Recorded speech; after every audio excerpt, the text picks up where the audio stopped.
Boa noite, boa noite. Estamos aqui mais uma vez, né? Hoje, comentando mais uma vez esse momento final da nossa revista do trimestre, sempre com incentivo, né, de levar a você hoje que nos assiste nesse novo programa da Enxerga no Ar e com o compromisso de te levar a entender, compreender o quanto a EBD é importante na nossa vida, na nossa caminhada. O intuito sempre será te incentivar a estar na escola bíblica dominical, a maior escola do mundo, onde a gente tem a satisfação de conversar, aprender, perguntar, tirar as nossas dúvidas e ser um, um crente com sustentabilidade, que tenha raiz, que tenha alicerce para caminhar. E hoje, né? Hoje, meu amigo, meu irmão, que eu já estava aguardando para nós caminharmos juntos, né? Dentro dessa trajetória aí, desse novo começo, projeto que já estava no coração dele também, da gente fazer essa aula no ar, mas que levasse para você um incentivo, um encorajamento, para você ter o prazer no coração, na alma, de ser aluno da EBD. E hoje, com muita alegria, eu tenho o presbítero Lucas Rosa, aonde é outro amante da EBD, é outro amante da Escola Bíblica Dominical, onde eu sempre, desde que eu vi pela primeira vez, ele estava envolvido nisso. Ele estava correndo atrás de revista, leva para o campo. Ele é da Igreja Assembleia de Deus da Quizanga.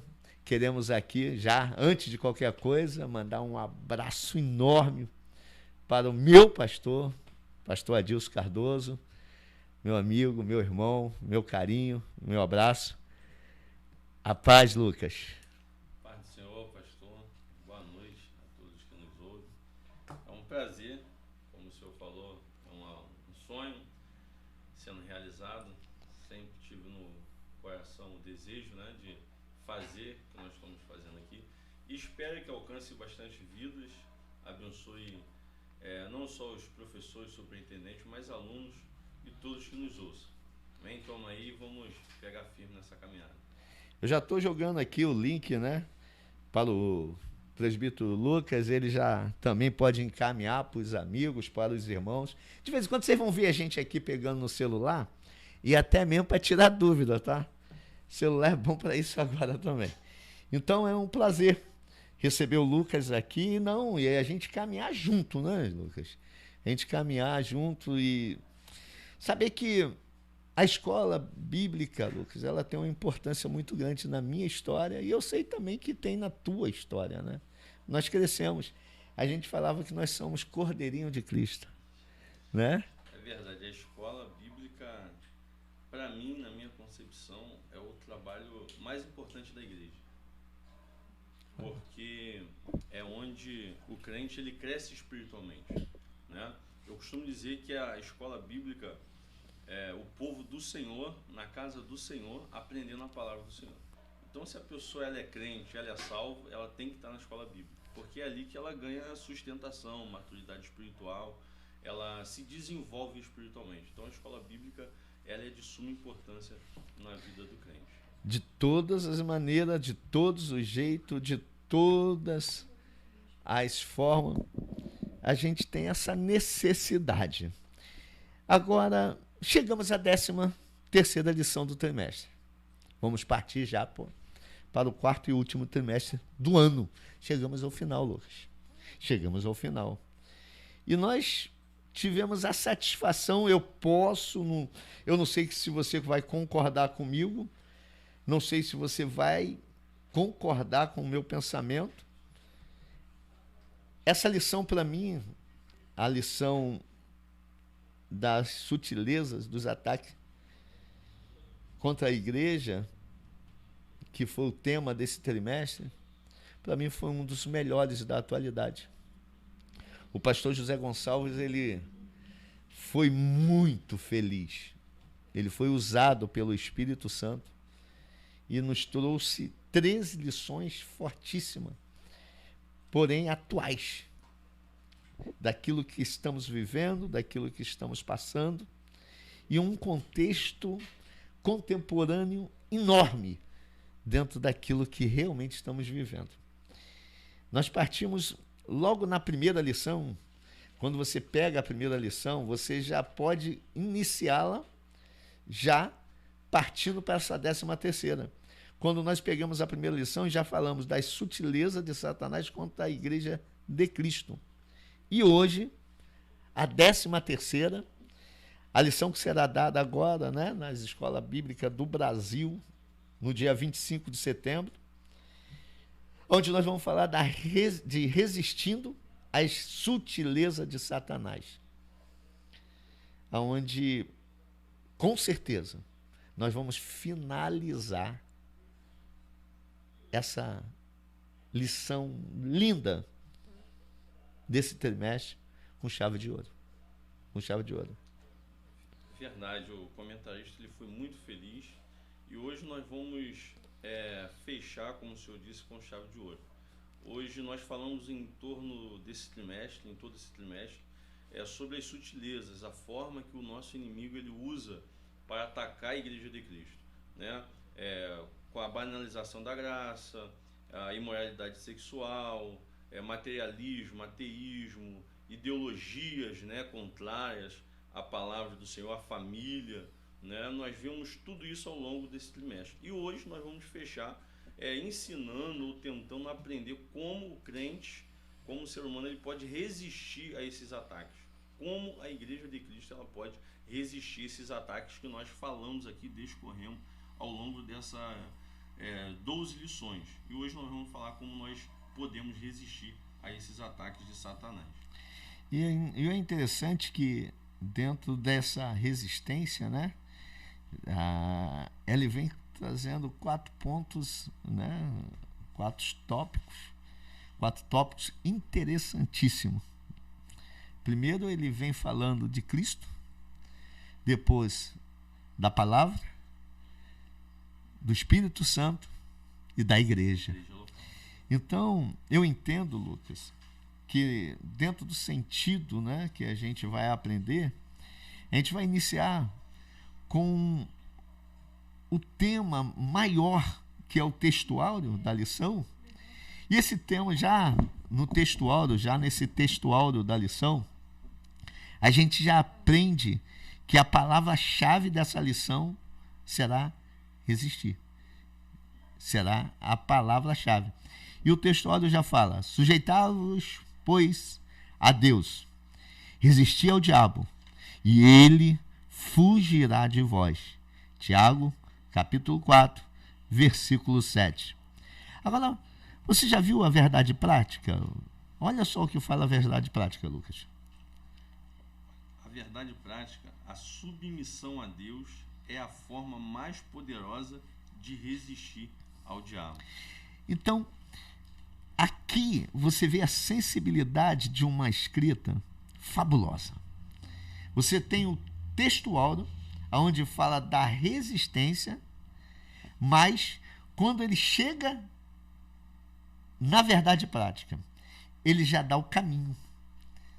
E só tem um jeito de chegar a ter a condição de resistir isso, sendo submisso.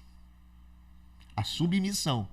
Então o textual dela já vem nos assegurando que a gente vai entrar nessa lição por um caminho, Lucas, que um caminho que a gente vai aprender que para termos a submissão temos que ter o comprometimento. E é no comprometimento que a gente vai adentrar, mergulhar mesmo de corpo e alma nessa lição. E nossa leitura bíblica em classe, ela vai estar em Tiago, no capítulo 4, do versículo 4 ao versículo 10. E o versículo 4, ele vai falar assim: adúlteros e adúlteras, não sabeis vós que a amizade do mundo é inimizade contra Deus? Portanto, qualquer que quiser ser amigo do mundo constitui-se inimigo de Deus.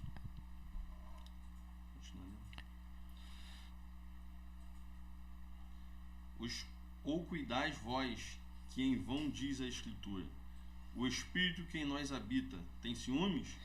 O versículo 6, ele adverte: antes da maior graça, portanto, diz, Deus resiste aos soberbos, dá, porém, graça aos humildes.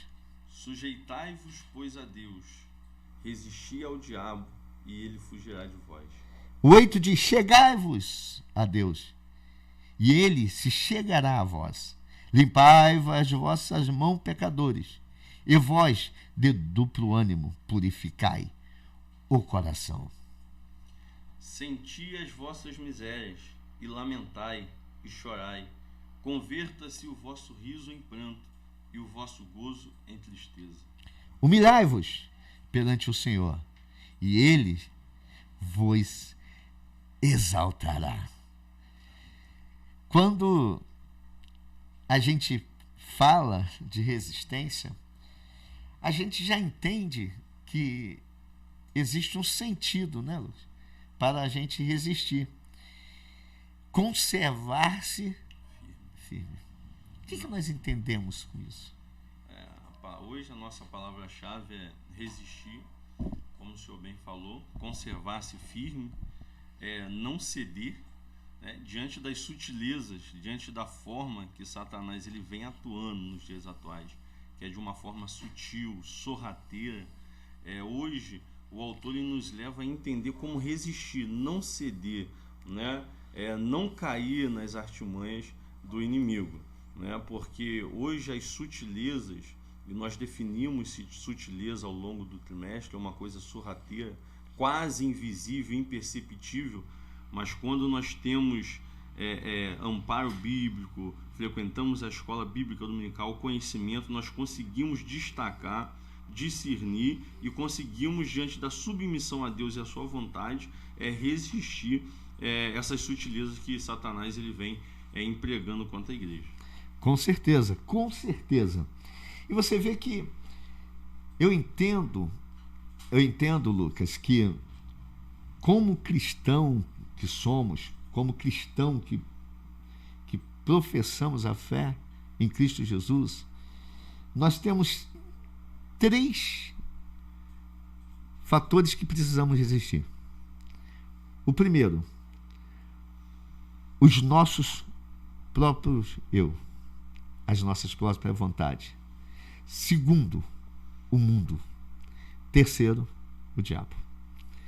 Dentro desses 3 sentidos, a gente vai compreender essa lição a fundo, dentro de um contexto verdadeiro, para que possamos seguir, continuar, não ceder, resistir e nós batalharmos, porque daqui a pouco a gente vai entrar nesse sentido, porque nós vamos entrar nos objetivos da lição. O objetivo da lição é composto como o objetivo, nós que somos alunos e frequentamos a escola dominical, eu digo que eu nunca sou professor, eu sempre falo que eu sou aluno, eu sou cooperador. Às vezes eu sou mais comentarista. Por quê? Porque eu acredito que a EBD ela nunca pode ser um monólogo, ela tem que ter participação. E geralmente a gente consegue ir mexendo, fazendo com que as pessoas venham e participem. Entra no contexto da história. Então, existe toda a lição, ela tem e gera um objetivo. E os objetivos, ela é trabalhado nos tópicos. As nossas lições, hoje, ela está composta de 4 tópicos.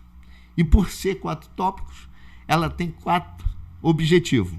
O primeiro objetivo é apresentar o comprometimento com uma vida centrada em Cristo. Segundo, conscientizar a respeito do comprometimento com as Escrituras. Terceiro, mostrar o comprometimento com uma vida cheia do Espírito Santo. Agora, esse quarto é uma necessidade ímpar dentro dessa sutileza que nós vivemos durante todas essas 3 lições desse ataque, que é incentivar o comprometimento com a igreja local.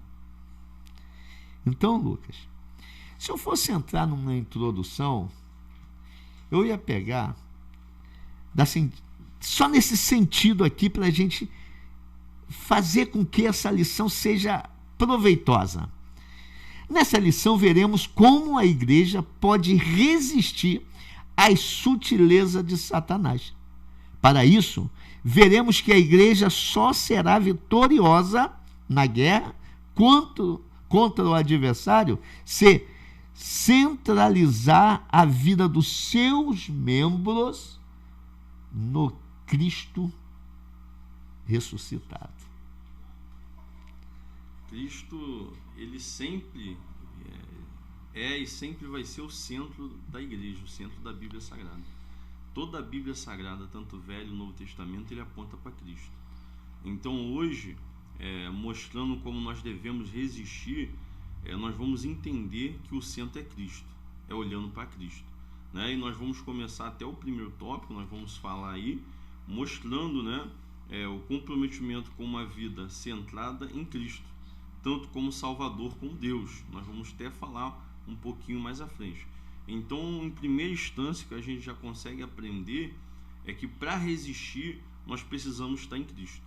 Nenhum homem consegue resistir o seu eu, ou o mundo, ou até mesmo o diabo, se não estiver em Cristo.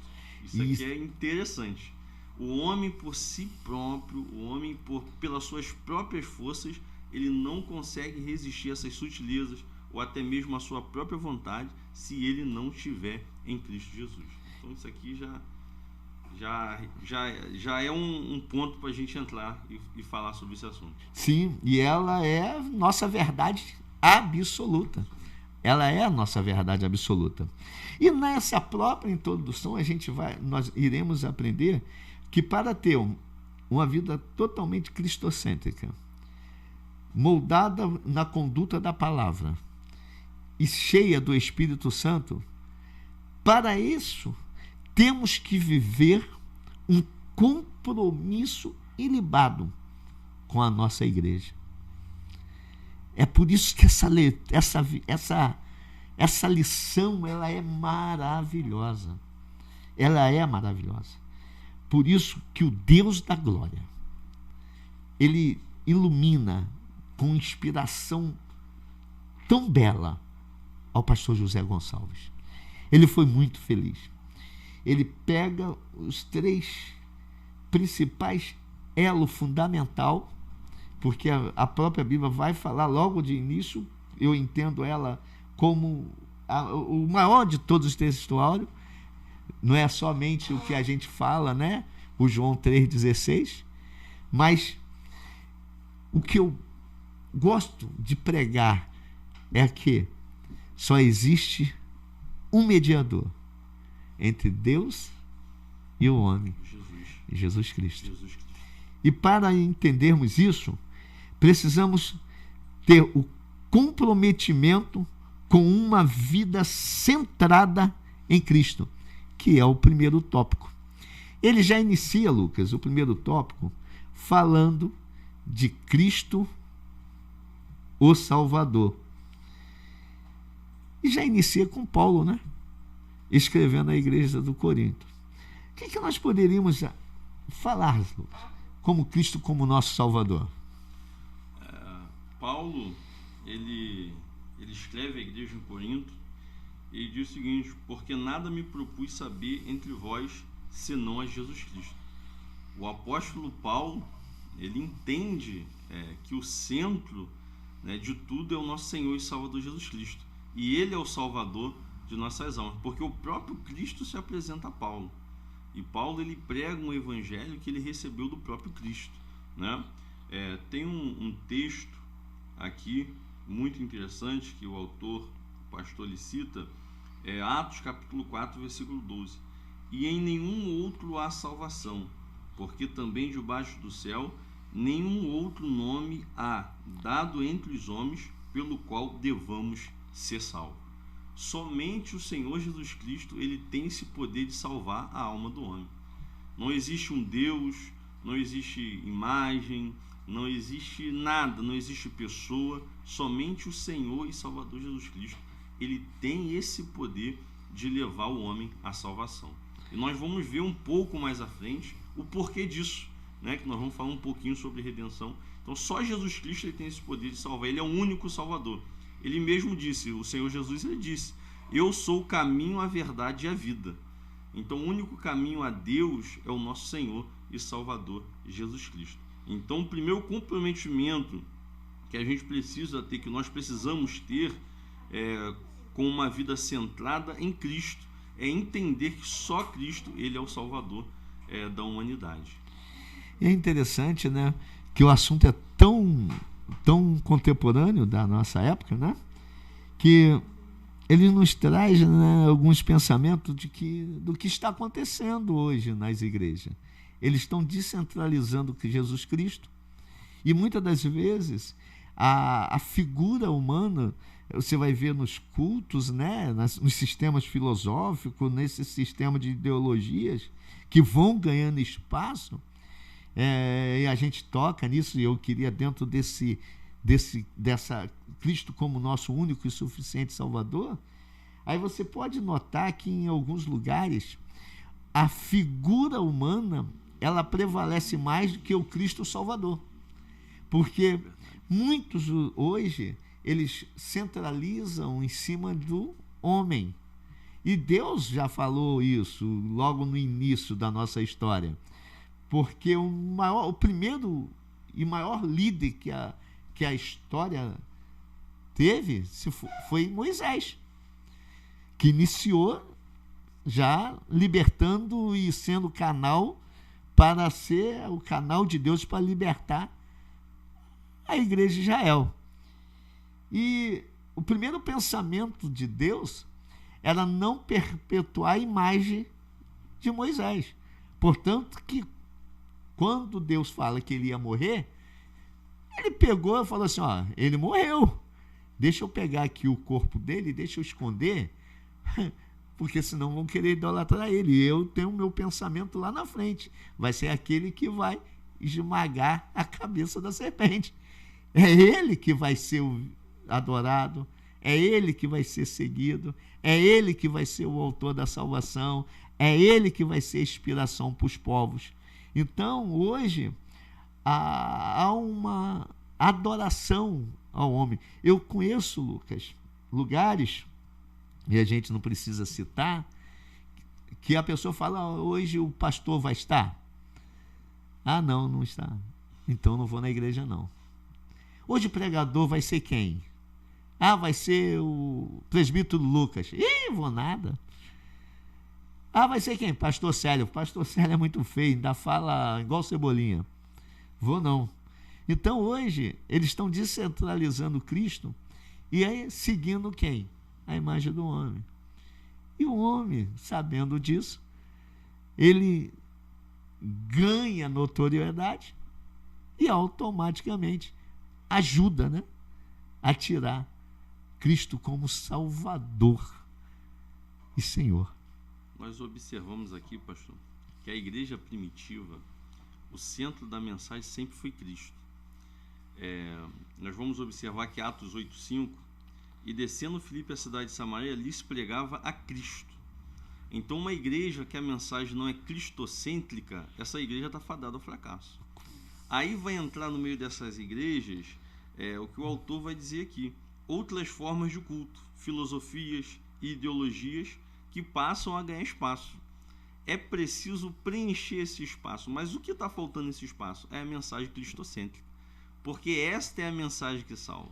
A mensagem que salva não é a mensagem da chave, do carro, não, a mensagem que salva é a mensagem cristocêntrica, onde Cristo é o centro, onde Cristo é adorado, onde Cristo é venerado. E não o homem, não o pastor, não o cantor, né? Hoje muitas pessoas vão atrás de cantor, atrás de celebridades, mas na verdade o nosso Salvador é o Senhor Jesus Cristo. E é por isso que ele é apresentado também como Cristo, o Senhor. O Senhor da igreja. Por que ele é o Senhor da igreja? Porque ele é o único mediador entre a capacidade que eu tenho hoje de me aproximar de Deus. Como uma igreja pode entender isso? Trazendo para si, novamente, ressuscitando em si, o comprometimento com Cristo, o verdadeiro Senhor da igreja. Ele é o comandante mor, verdadeiro. Então, não há aquele sistema de tentar seguir outro que não seja Cristo Senhor. É verdade. Esse ponto, ele é interessante porque muita gente recebe Cristo como Salvador e recebe bem essa ideia, mas tem dificuldade em entender Cristo como Senhor. João diz que ele estava no princípio, e sem ele nada do que foi feito se faria. Então ele é Deus, ele é Senhor. E ele sendo Deus, ele sendo Senhor, nós recebendo ele como Salvador, como Senhor, nós temos a necessidade de andar como ele nos orienta.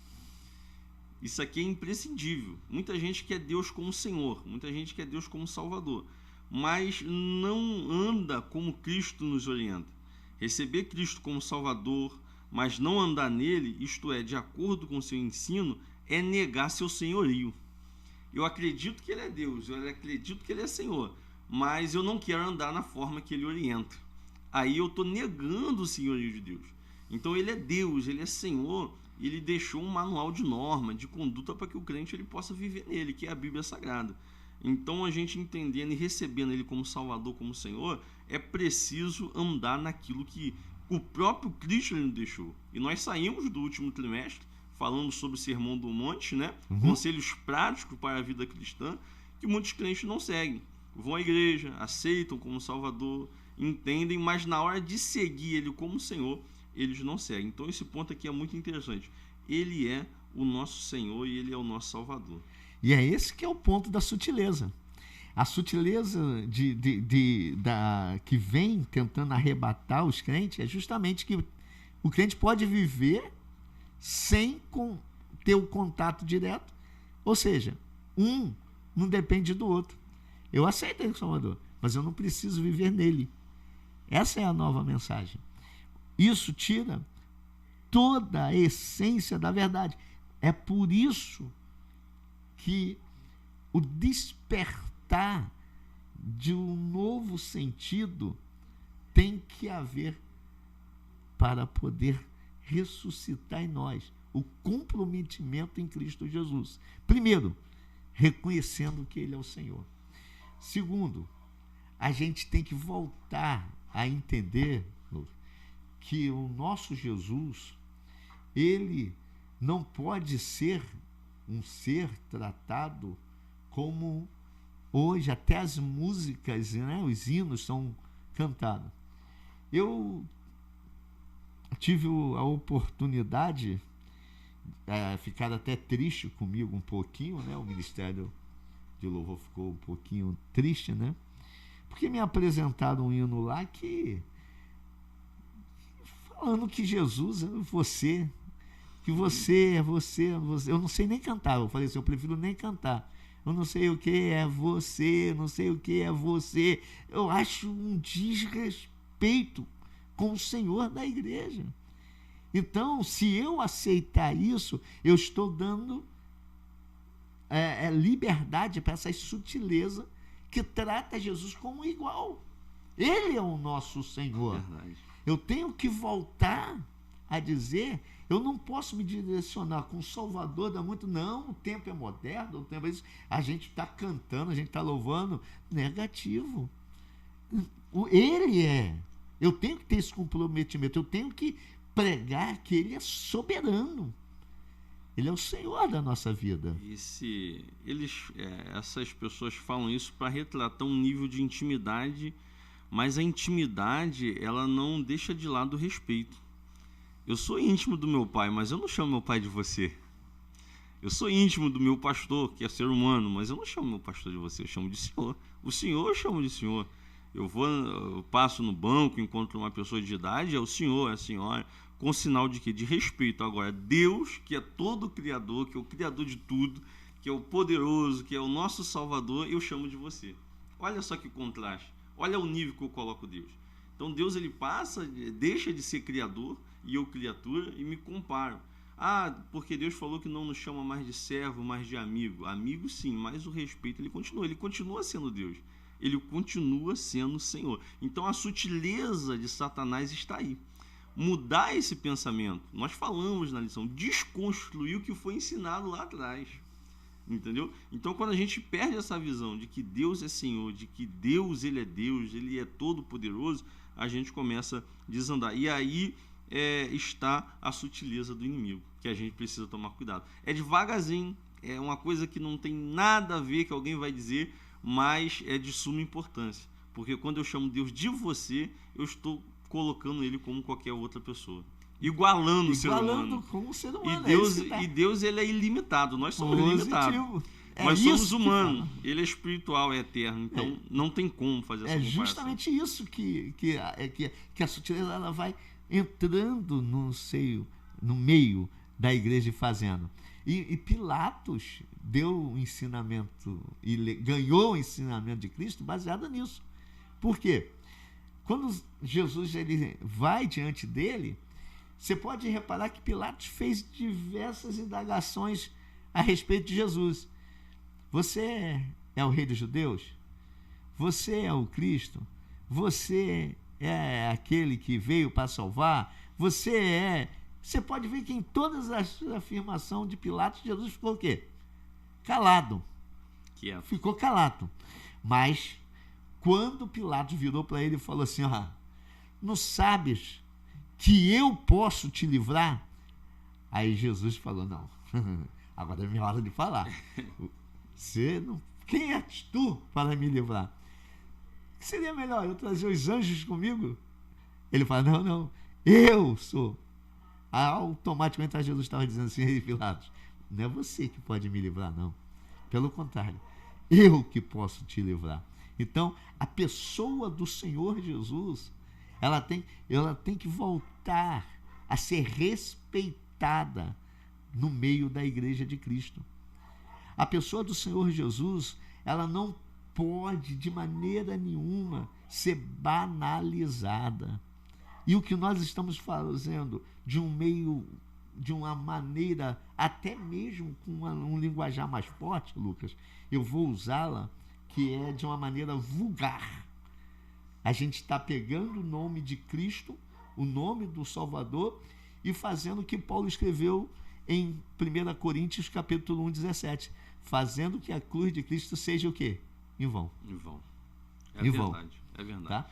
Então, esse primeiro tópico, ele já vem mostrando no seu primeiro subtópico, no segundo subtópico, que o nosso comprometimento é entender que só Jesus Cristo é o nosso Salvador. Mas precisamos entender que Ele nos salvou, mas Ele continua sendo o nosso Senhor, o nosso Deus. Então, precisamos ter e voltar a essa raiz de comprometimento com Jesus Cristo, com a palavra, com a pregação, com a vivência, com o respeito, com tudo que o nosso Senhor Jesus Cristo merece. Ele como Senhor. E no segundo tópico, a gente sai do contexto e vamos entrar naquele que fala de Gênesis a Apocalipse, que Jesus é o Senhor, que é o comprometimento com as Escrituras. E a Bíblia, no primeiro tópico, ela já fala, a Bíblia é a revelação de Deus. Esse tópico aqui é muito interessante. Nós falamos esses 4 tópicos. O primeiro é Cristo como centro, Senhor, Salvador. E agora o comprometimento com as Escrituras. Porque como conhecer a Deus? Ouvindo Ele. Como eu ouço Deus? Através das Escrituras. Nós vamos observar que a Bíblia é a revelação de Deus. Deus, ele se revela de 2 formas. Nós aprendemos no primeiro trimestre desse ano. E Deus, ele se revela através da revelação geral, que você pode conhecer Deus através da revelação geral, por meio da história, o universo, no ser humano criado. Você olha para o universo e a conclusão é, existe um Deus. Você olha para o humano, o ser humano criado, a anatomia do ser humano, o corpo humano, e você diz, tem que existir um Deus. Você olha para a natureza, para a história, você diz, existe um Deus. Então essa é a revelação geral. E Deus, ele se revela através da revelação especial, que é as Escrituras Sagradas, né? Nós vamos observar. A revelação geral, ela mostra o ser humano caído, dependente de Deus. Agora, a revelação especial mostra a solução para esse problema. Então, a Bíblia, ela é a revelação de Deus e única revelação de Deus, né? Às vezes alguém fala, eu recebi uma mensagem revelada. Não, a Bíblia é a mensagem revelada. Você pode ter sido iluminado. A iluminação é um outro contexto. Então, mas a Bíblia é. Outro ponto importante que alguém vai dizer, que a Bíblia, ela contém a palavra de Deus. Ela não contém. Ela é a palavra de Deus. Inerrante, infalível e soberana. Isso aqui, ela não contém, ela é a palavra de Deus. Ela é infalível, inerrante e soberana. Lucas, mas foram 40 homens. Isso aqui que torna ela ser a palavra de Deus. Olha só, 40 homens diferentes, épocas diferentes, 1.600 anos para ser escrita, e você vê a unidade da Bíblia, como ela se sincroniza, entendeu? Então, é Deus que preservou isso. Então, ela é a palavra de Deus, o Espírito Santo. E ela se responde. A Bíblia, eu vou interpretar a Bíblia. Não, a Bíblia, ela auto se interpreta. A Bíblia se completa de Gênesis e Apocalipse. Então, somente uma pessoa. Por que isso acontece? Porque foi um só autor, o Espírito Santo. Ele que inspirou os 40 autores em épocas diferentes, sendo onisciente, onipresente, onipotente, né? E a Bíblia tem essa unidade, sendo a revelação de Deus. A forma que Deus, ele se revela, nós precisamos atentar para ela. E ela é a única revelação de Deus ao homem, né? Como você falou. A única. Agora, o que eu acho interessante, que no mesmo texto vem falando, e de tal forma que ela está sempre atualizada. Ela não precisa de atualização. Eu não sei como se chama o rapazinho que falou que a Bíblia precisa ser atualizada, né? Eu esqueci o nome dele, eu até ia falar o nome dele aqui, mas é até bom que eu não dou moral para ele, foi bom esquecer. Eu prefiro falar de Charles Spurgeon, que ele disse uma vez, falou assim, a Bíblia, ela é mais atualizada do que o jornal que vai sair amanhã. Então, eu pego-me nisso para dizer que a maior revelação ainda é a palavra do Senhor.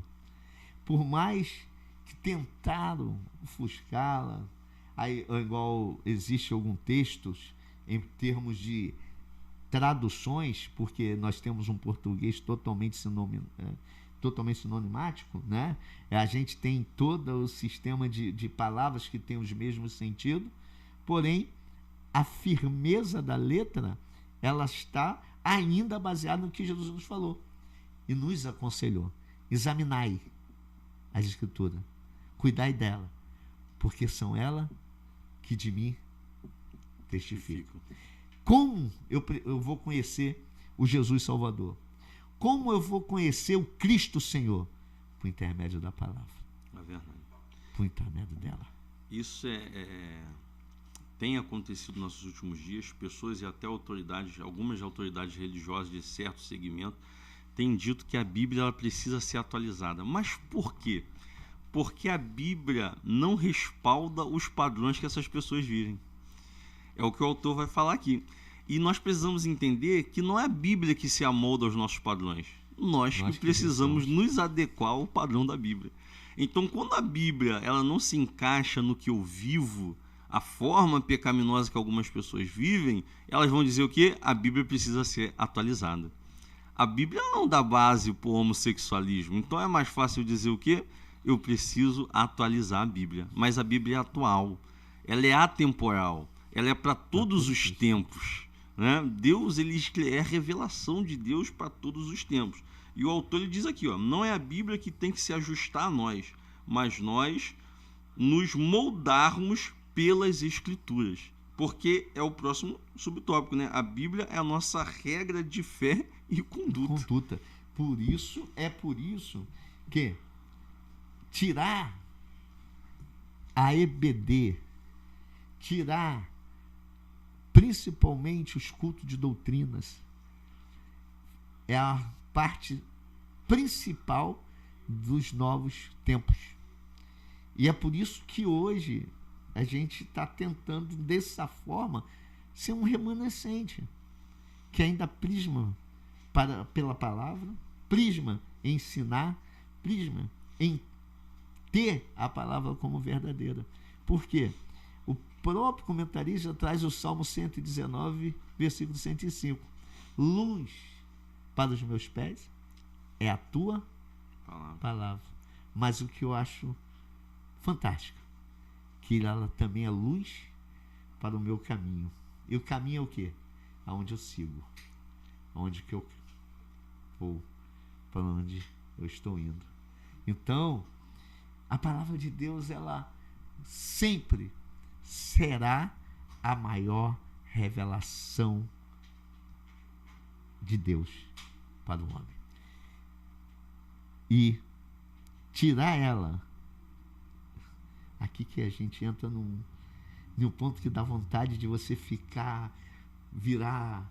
passar a noite comentando. É justamente nesse segundo subtópico que você falou. A Bíblia, regra de fé e conduta. Porque ela é a nossa única e verdadeira regra de fé. Aonde que, se nós tirarmos... eu vi uma reportagem hoje, essa reportagem eu achei até interessante. Eu vou dar uma moral a eles aqui agora, vou falar da Rede Globo. E eles estavam fazendo uma reportagem onde um determinado grupo traduziu a Bíblia em braille. E eles trataram a Bíblia como um livro. Foi um livro que origina muitos seguidores, que se tornou o livro mais vendido do mundo. Como qualquer um outro livro. Como qualquer um outro livro. Em nenhum momento, eles, durante todo o período, ideia que deram um período bom, mas em nenhum momento, eles falaram de regra, de fé e de conduta. E é por isso que ela, hoje, novamente eu volto, Lucas, a dizer que ela estão querendo arrancá-la do seio da igreja. Essa sutileza. Por isso que temos que trabalhar esse compromisso com essa verdade. Eu entendia, não só como a gente já trabalhou como regra de fé, nós falamos disso, que é a nossa única e regra de fé, mas o que eu entenderia como conduta?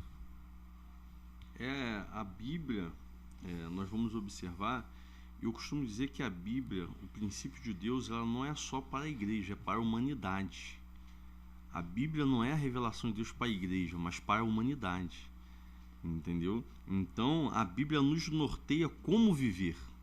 Nós vamos observar os livros de sabedorias, Provérbios, Eclesiastes. Nós vamos o próprio Jesus no Sermão do Monte nos dando conselho prático de como viver a vida, de como tratar. Então, ela norteia a nossa conduta. O crente que é salvo, que é luz, que é sal dessa terra, luz do mundo, ele vive norteado pela Bíblia. A Bíblia é a nossa bússola. E nada pode ferir, assim como nenhuma lei pode ferir a Constituição, né, que é a nossa lei máxima do país, nada pode ferir a Bíblia. Nenhuma lei humana. Se um governador, se um governante, um legislador fizer uma lei que fere a Bíblia, nós vamos ser presos, vamos sofrer a sentença, mas nós não vamos deixar de cumprir a Bíblia. Porque ela realmente é o nosso maior é o nosso norte de fé e de regra. E no terceiro tópico, a gente vê o comprometimento com uma vida cheia do Espírito. Por quê? O Espírito Santo no plano, principalmente de redenção. Porque é ele que, na realidade, nos convence do pecado. Ele nos alerta, ele nos mostra aonde que a gente vai trabalhar daqui a pouco, né? Sobre o comprometimento com a igreja local. É justamente na pregação que devemos novamente ter esse Espírito Santo, como entendê-lo, que ele é que nos convence do erro, para levarmos a uma vida de quê? Salvação. O plano da redenção é interessante, nós vemos a Trindade trabalhando. Deus, ele ama a humanidade, ele cria, né? Quando o homem cai, Deus ele já sabia dessa queda e Deus já tinha o plano traçado. Alguém fala que Jesus é um plano B, mas não, Deus já sabia do que ia acontecer. E Deus inclui Jesus no plano da salvação, morrendo, mas ao terceiro dia ressuscitando, né, nos dando direito à salvação, né? Nós falamos aqui da banalização da graça, é de graça, a graça é de graça, é para todos, é universal, né? E agora o Espírito Santo ele entra nesse plano da salvação, acompanhando o homem, porque foi o que nós falamos aqui no início. O homem sozinho ele não consegue vencer. E o que é redenção? Redenção, ela fala de perdão de pecado, de resgate, né? O pecador que estava afundado no pecado, vivendo as suas paixões, mortos em si mesmo, Paulo vai falar isso em Efésios, agora ele é vivificado, né? Através da pessoa bendita do Espírito Santo, que acompanha esse plano, que faz esse processo. A pessoa mentia, hoje não mente mais. Por quê? Ela é dominada pelo Espírito Santo. Essa pessoa era viciada no cigarro, hoje ela não é viciada mais. Por quê? O Espírito Santo se apoderou dela, não é por ela. Não será por isso que hoje nós devemos novamente buscar uma vida cheia do Espírito Santo? Exatamente. É trazer essa vida novamente. Por quê? Porque é o único que pode nos fazer vencer e resistir a essa sutileza que o diabo implanta hoje. Então, nós devemos novamente buscar esse comprometimento em uma vida cheia do Espírito Santo de Deus. E a gente precisa entendermos que sem ele, nada somos.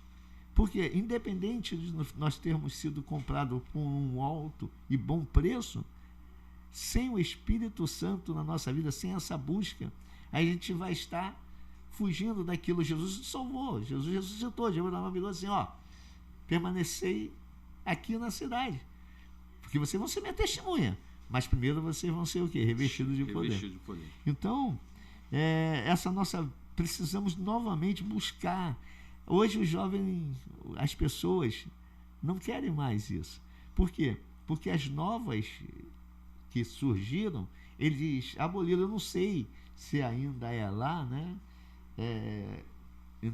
Antigamente, né? Não vou falar da Assembleia de Deus, para a pessoa ser consagrada ao diaconado, tinha que ser batizado com o Espírito Santo. Hoje não tem mais isso. Não se dá mais vai com tudo. Então, a gente precisa desse comprometimento. É por isso que esse comprometimento, Lucas, quando a gente passa a ser cheio do Espírito Santo, automaticamente a gente tem um comprometimento maior com a igreja. Com a igreja local. Por quê? Porque nós entendemos que o Espírito Santo nos alerta que eu devo estar, que eu tenho que estar, que eu preciso estar. Eu não estou pensando apenas no domingão, né? Nós colocamos agora a igreja como domingão. Só o culto de domingo que importa. Paulo, esse tópico aqui é importante, o comprometimento com a igreja local. Paulo, primeira epístola de Paulo aos Coríntios 12, 27, vai dizer: ora, vós sois o corpo de Cristo e seus membros em particular, né? A igreja, Paulo vai trazer essa metáfora comparando a igreja como corpo. Cristo é a cabeça, Por isso a importância do crente, ele estar na igreja. Tem um jargão por aí que diz que nós somos a igreja, ou eu sou a igreja. Isso não existe. Nós somos templo, eu sou templo. Eu, Lucas, sou templo. Agora, a igreja, eu sou congregado. Porque eu sou um membro de um corpo. Né? Tem como, se eu arrancar minha mão, ela vai sobreviver fora do meu corpo? Não vai. A mesma coisa um crente longe da sua igreja local. Né? Então isso aqui é muito importante. A igreja é um corpo de Cristo e ele é o cabeça. Nós precisamos estar congregados, precisamos estar juntos, precisamos estar unidos. Né? Os irmãos, a igreja primitiva não se reunia em um templo, mas sempre estava reunido na casa dos irmãos. Não se deixava de ser a igreja, porque a igreja não é a parede, não é o concreto, mas essa união, essa coinonia, né, que nós vamos observar de crentes, de membros, juntando, formando o corpo de Cristo. Nós somos representantes quando estamos longe. O que é? Eu sou representante da igreja. Porque eu sou igreja quando eu estou fazendo parte do corpo. Do corpo de Cristo. E aí eu vivo igreja. Eu bato muito nisso, porque eu sei, quando eu tomo a atitude de dizer que eu não preciso estar porque eu estou pregando o que foi ensinado e nós aprendemos na lição 9. A sutileza do desigrejado. Então, quando nós não temos essa comunhão como igreja, esse compromisso de corpo, compromisso de membro, nós perdemos a essência de resistir. Nós passamos a retroagir, a voltar-se, e não damos continuidade naquilo que fomos chamados para fazê-lo. E o lugar e a importância de cada um como membro da igreja. Por quê? Esse lugar, além de nós formarmos a igreja, cada um de nós, temos uma importância dentro dela. Todo mundo tem a sua função dentro da igreja. Né? Uns foram chamados. Eu costumo dizer que todos nós servimos, de pastor ao congregado, só que servimos de formas diferentes. Não é porque o pastor ele é o pastor, o líder, que ele não serve. Ele serve como pastor. O rapaz serve como diácono, ou diaconisa, ou zeladora, né? Mas todo mundo serve, todo mundo tem uma função dentro da igreja local. E a sutileza de Satanás nessa questão do desigrejado, de fazer a pessoa entender que ela não precisa da igreja local para servir a Deus, é de justamente afastar a ovelha do redil.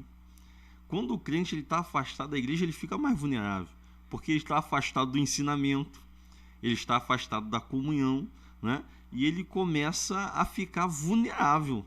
Né? Um crente sem ensinamento, por que o povo se corrompe? Porque não tem ensinamento, não tem conhecimento. Um crente que ele não vai na escola bíblica dominical, esse crente não é alimentado. E ele fica vulnerável às ciladas, às sutilezas de Satanás. Então essa é a intenção do inimigo. Deixar a maior parte de pessoas desigrejadas em casas, vivendo a sua vã maneira, né? E fica aí suscetíveis a essas sutilezas do inimigo. Então esse ponto é muito preocupante. Mas a igreja local tem a sua importância e cada membro, cada congregado tem uma função e a sua importância dentro da igreja. Mas não será porque essa sutileza ela vem mostrando entre as suas entrelinhas, né? Falando que aquilo é apenas um amontoado de concreto, de tijolo, né? De rebocos. Mas aí eu fico pensando que o próprio Deus, né? Quando o povo estava caminhando, primeiro que ele falou, ele mandou construir um tabernáculo. Depois, ele deu tanta importância ao templo que quem manifestou no coração de construir o templo foi quem? Davi. E Davi, quando ele manifestou esse desejo por Deus, Deus viu tanta importância no templo que ele virou para Davi e falou assim: meu filho, você sabe que você, segundo o meu coração, porém, tuas mãos é mão de sangue, meu filho. Faça o seguinte, vou te dar uma oportunidade. Junta tudo. Junta ouro, junta prata, junta bronze, junta cetim, junta camisinha, junta madeira, junta tudo. Mas não constrói não, tá? Porque esse lugar é santo demais para as tuas mãos fazê-lo. Deixa que Salomão vem aí. Então, Deus já importava-se com isso. Então, o templo, ele é uma realidade tangível de reunião da igreja de Cristo Jesus. É lá que nós nos reunimos. E uma das sutilezas, eu posso falar que eu sou pastor e de repente, pastor Edilson, essa também o senhor vai me dar um abraço, só me dar aquele cafezinho. Hoje nós temos alguns pastores pesados que nós lutamos contra. Primeiro, pastor Facebook. Terceiro, pastor Instagram. Meu irmão, hoje as pessoas ficam mais aprendendo aqui e quando chega na igreja sabem mais do que a gente. Eu tive uma experiência com uma pessoa que ele, vendo os programas que existem dentro da televisão e principalmente dentro dos programas que os pastores agora vivem, e é por isso que esse desejo de estar aqui hoje é justamente para levar os ouvintes para a igreja. É lá, na sua igreja. Na sua igreja. Eles viraram para mim e falaram assim: pastor, tem um programa tal, e agora eu estou pegando meu dízimo, estou repartindo, dando um pouquinho esse programa e um pouquinho para cá. Eu falei assim: poxa, que bacana. Você está corretíssimo. Ele falou: não, mas não posso. Eu falei assim: aonde que você adora? Aonde que você vai? Aonde que você busca? Aonde que você está? Você vai deixar de abençoar a vida daqueles que estão... Ele parou, ficou olhando para mim, perplexo, sem entender o que estava fazendo. Por quê? Porque estão abandonando o templo. Eles estão abandonando aonde forma-se o corpo. Sem ensinamento. Sem ensinamento. Não tem. Eles se baseiam naquilo que está sendo produzido.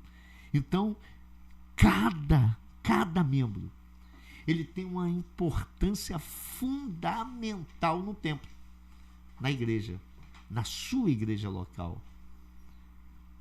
É importante que eles atentem para isso. Mas não atente apenas pelo domingão. É pelo culto de doutrina onde ele vai aprender. É pelo culto de quarta, quinta, não importa. Ele tem que entender que ele é importante na adoração da igreja. Eu não sei como você analisa esse ponto. Normalmente as pessoas, hoje o movimento desigrejado, o que nós observamos é que existe uma dificuldade de se submeter a uma liderança. 99% do desigrejado é essa dificuldade de submeter a uma liderança. Mas o que eu aconselho? Procure uma igreja séria, idônea, sirva ao Senhor, oferte, participe, frequente a igreja, porque isso é de suma importância. Chegamos ao final. Quero agradecer a Deus, fazer a conclusão dizendo que nós precisamos ter a consciência que precisamos ter o compromisso com Cristo, com a palavra, com o Espírito Santo e com a igreja de Cristo Jesus. Deus possa te abençoar, meu querido. Eu vou pedir ao Lucas que encerre com uma oração. Fique na paz do Senhor Jesus. Tira proveito, daqui a pouco eu sei que Deus vai te abençoar grande e ricamente. Oramos ao Senhor. Senhor Deus, Pai, queremos te agradecer, te louvar por esse momento que passamos aqui, ó Deus, aprendendo um pouco da Tua Palavra. A nossa oração é que esse vídeo, essa live, alcance vidas e vidas venham entender a necessidade de estarem frequentando a escola bíblica dominical, os cultos de ensinamento e aprendendo mais da Tua palavra. Ó Pai, que essa live, esse vídeo alcance vidas e vidas venham ser abençoadas. É o que eu te peço em nome de Jesus. Amém. Amém.